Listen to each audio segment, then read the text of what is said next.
A gente vai saber como que os meus alunos eles começaram a lucrar com o efeito oceano, o que eles fizeram para faturar mais de 3 mil por mês com essas peças de efeito oceano e ondas realísticas. E eu também trouxe aqui uma tábua que a gente vai fazer o preparo para poder aplicar resina nela, tá? Então eu vou fazer aqui o preparo das bordas e a gente vai fazer uma pintura também, porque depois a gente vai fazer um efeito aqui bem bacana. Eu vou fazer um efeito bem bacana de ondas em cima de uma superfície de madeira, só que preparada com brilho já, com pigmento. Um negócio bacana, então vale a pena você participar da aula de hoje. Bom, é o seguinte, enquanto eu vou falando aqui, eu vou fazendo, tá? Essa daqui é uma madeira Pinus. Comprei ela, preparei ela ontem. Preparei não, né? Só comprei, ela já vem pronta. Então muitas pessoas perguntam, ô Guto, pô, você tem tico-tico? Não, gente, eu compro isso daqui pronto, isso é mais barato comprar pronta do que comprar uma chapa grandona e ficar cortando e ter todo aquele trabalho. Não tem nem esse espaço para poder ficar cortando madeira. Então já compro pronto. Então todos os trabalhos que você vê aqui, já vem tudo pronto, praticamente. A gente só faz o preparo para resina, tá? E mesmo que eu compre alguma coisa que não seja pronto, a gente faz... eu costumo falar que o empreendedor tem que aprender a delegar algumas coisas. Porque se você for fazer tudo, desde o corte da madeira até a resina, você vai ter tanto trabalho que você vai querer cobrar muito mais do que a peça pode valer. Você vai querer supervalorizar a sua peça.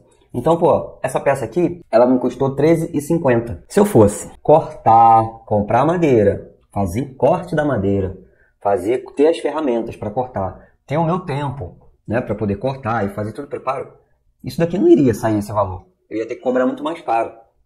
E não que esteja errado cobrar caro. Mas eu ia ter muito mais trabalho, ia ter que cobrar mais caro, e aqui eu não tive trabalho nenhum. E o valor que eu pago aqui, eu vou incluir na venda da minha peça, tá? Então, para você trabalhar com resina, você não precisa de ficar cortando madeira, todas essas coisas não, tá? Você pode delegar para o marceneiro, carpinteiro, perto da sua casa, ou já comprar pronto, fornecedor, beleza? O que eu vou fazer aqui? Eu vou começar a lixar essa bordinha aqui, que é a área que eu vou resinar, tá? Vou lixar aqui, ó, porque quando a gente faz esse lixamento aqui na lateral, a resina escorre com mais facilidade. E aí fica com um efeito bonito de cascata assim, né? Tem muita gente que, como é que você faz para a resina escorrer do lado? A primeira coisa que tem que fazer é lixar na lateral. E é isso que a gente vai começar a fazer aqui devagarzinho, enquanto eu vou falando aqui com vocês sobre a aula de hoje. Beleza? Bom, vou começar aqui, ó. O que eu faço aqui? Eu vou mostrar para você que você também não precisa de lixadeira para poder iniciar, tá? Então eu tenho um pedacinho de madeira aqui, ó. Ó, tem um pedacinho de madeira. E eu tenho um pedaço de lixa. É lixar aqui. E claro que se você tiver uma lixadeira já em casa, tá ótimo. Mas se você não tem, você pode fazer na mão, porque o que a gente usa de lixadeira é pouca coisa. Só em volta aqui na bordinha e embaixo onde escorre. Tá? Então eu vou ficar fazendo assim, ó, até arredondar essa borda. O que é o efeito oceano, né?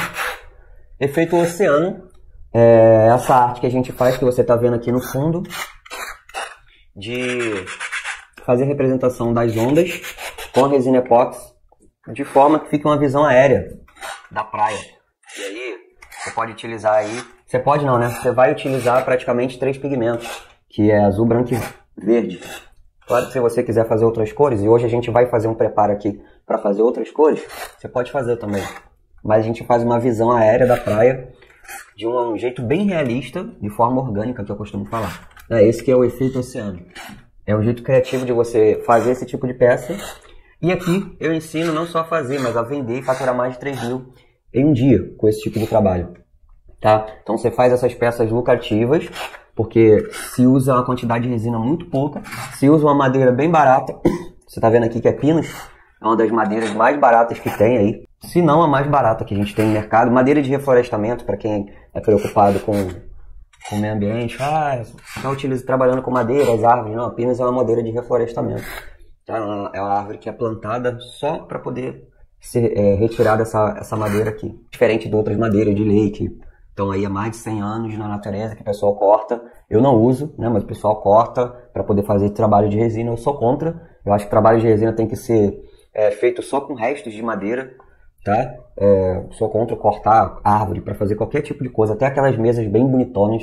Eu não sou a favor. Acho que a árvore tem a sua função lá na natureza, ela tem que ficar lá. E o que a gente pode fazer é plantar novas árvores para retirar a madeira dessas árvores que a gente plantou. E a Pinus é uma madeira assim, tá? Então a gente utiliza material barato para fazer uma arte bem bacana e conseguir faturar aí, não só sustentar o nosso hobby, né, que é o que a gente gosta de fazer, mas também pagar os nossos boletos e colocar um dinheiro na poupança também, que ninguém é de ferro, né? Então acaba sendo uma arte lucrativa, porque você não fica gastando dinheiro para fazer a arte. Você sustenta o seu próprio hobby com a atividade que você faz. É, e mais do que sustenta, você coloca lucro no bolso, beleza? Agora, o que eu não costumo falar aqui é esse tipo de arte aqui, é você ficar gastando dinheiro, criar peça e não colocar, não expor essa peça, não colocar para vender.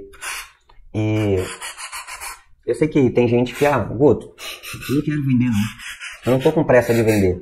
Tem muito aluno meu que não tem pressa de vender. Na verdade, a maioria dos alunos eles não tem pressa de vender. Tem aluna minha que ela começou agora. Ela ficou 1 ano só brincando. E aí ela aprendeu muito bem. Ficou 1 ano aprendendo, né? Ela não tinha necessidade de colocar pra vender. Ela queria aprender a fazer arte.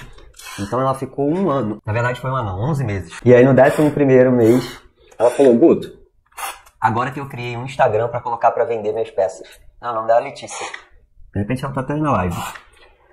E a Letícia, ela fazia um trabalho tão bonito, cara, tão bonito. E eu ficava até com... A gente fala assim, caraca, que desperdício, ela faz um trabalho tão bonito, não vou colocar as peças dela pra vender. E agora ela começou a vender as peças dela, fez todo o preparo, preparou bolsa, logo, tudo bonito. Se não me engano, é Almar Arte, o Instagram dela. E aí ela fez um capricho tão grande assim, e aí quando ela vendeu a primeira peça, ela postou lá na nossa comunidade. E aqui, gente, vendi minha primeira peça, tô muito feliz. Tava muito tempo para poder iniciar isso daqui. Mas agora ela tá vendendo. Mas eu tenho certeza que se ela criasse essas peças com a beleza que ela fazia e não colocasse para vender, o que iria motivar ela para continuar fazendo esse tipo de arte? Se você não colocar suas peças para outras pessoas verem, você ficar entulhando um monte de peça dentro de casa. O que te motiva é outras pessoas quererem comprar o teu trabalho, tá? Então, eu acho que o jeito errado de você iniciar isso, tá? É você tentar ficar querendo só produzir as peças e estocar dentro de casa. E acaba que o hobby se torna caro. Por quê? Porque você só vai gastar. E aí se você só vai gastar, vai ficar caro. Agora, se você vai gastar e vai ter lucro, vai vender, aí não tem como ser caro. Você vai ter o retorno. Você pode aprender o efeito oceano com o objetivo de somente não é somente faturar, né? Mas todo mundo que aprende um trabalho manual, aprende porque gosta do trabalho manual. Se apaixonou pela arte. Mas você pode aprender tanto com o objetivo de faturar e empreender, quanto com um objetivo terapêutico. Grande parte das pessoas que iniciaram na resina, grande parte mesmo, eu acredito que uns 90% das pessoas que a gente vê hoje trabalhando com resina, elas iniciaram dos anos 2000 para cá. Porque chegou na pandemia, ficou todo mundo na crise de ansiedade, pessoas já entrando em depressão de estar em casa, não conseguir trabalhar, não ter nada para fazer, pensava, preciso fazer alguma coisa. E aí acabou batendo de frente na internet, encontrando os trabalhos de resina. E aí muitas pessoas ficaram apaixonadas e começaram a trabalhar com resina com objetivo terapêutico, né? De colocar a mente para trabalhar. Eu só queria colocar a minha mente para trabalhar. Tem vários alunos que eles falavam isso, só queria colocar a minha mente para trabalhar. Porque inclusive eu tenho uma aluna que ela estava em sintoma de ansiedade, ela já estava entrando em depressão quando ela encontrou a resina. Na época da pandemia, logo no comecinho, tá? E aí ela entrou com esse objetivo terapêutico e hoje ela trabalha com isso. Hoje é a principal fonte de renda dela é a Jéssica, minha aluna, e ela vende as peças dela na feira e ela só iniciou com objetivo terapêutico, né? Então tem gente que inicia com objetivo terapêutico para cuidar principalmente da ansiedade, que é o que assola, né, praticamente todas as pessoas aí hoje, e depois acaba unindo a parte terapêutica, a parte lucrativa, que é o mais gostoso de fazer, né? Ter um hobby lucrativo. Mas se você acha que isso daqui é muito difícil para você iniciar, ou você acha que tem alguma coisa de resina menos complexo, de ter que lidar com madeira, de ter que lidar com uma quantidade maior de resina, eu tenho que te falar que se você tentar sozinho, realmente é mais difícil. E eu comecei sozinho, eu conheço várias pessoas que começaram sozinhas e realmente não vou te falar que é fácil não. É difícil até você começar a fazer um trabalho bacana. Todos os dias eu recebo diversas mensagens de pessoas pedindo ajuda porque tiveram prejuízo com a resina por falta de conhecimento técnico em lidar com o material. Elas viram e tentaram fazer e não conseguiram.